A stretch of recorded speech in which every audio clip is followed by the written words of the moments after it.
important, especially in planting other kinds of crops. In the other corner of the farm, there was Mark, Chris, Neil, and Ronald, who is fan of using pesticides and inorganic fertilizers. When Teresa and other farmers came, We must apply pesticides.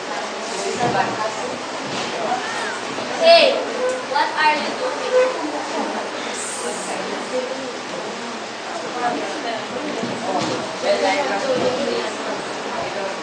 come on, let's do it. Hey, what are you doing?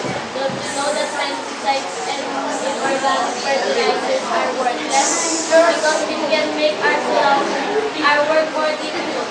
You're wrong. How can you prove that?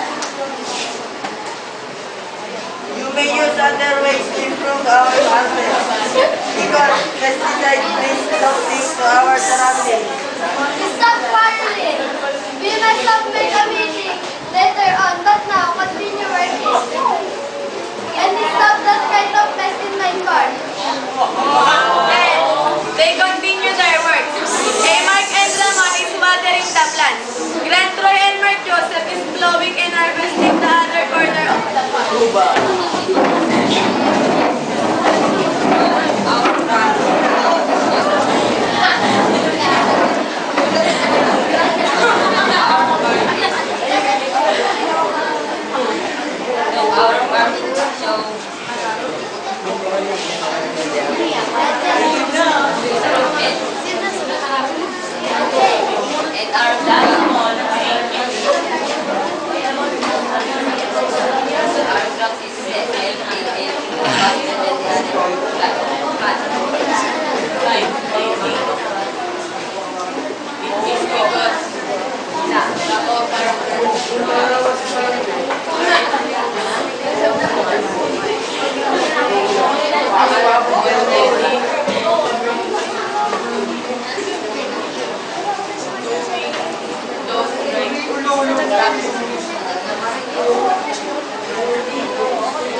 It can make me feel independent. Must follow that families are working. It's because our farm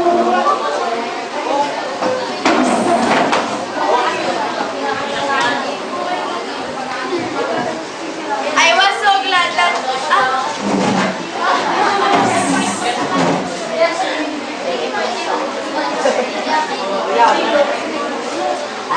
then at the meeting,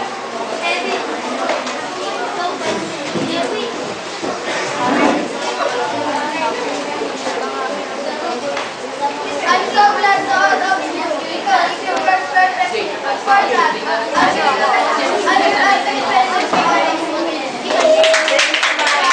will We maintain our good works. then they continue working with their good habits.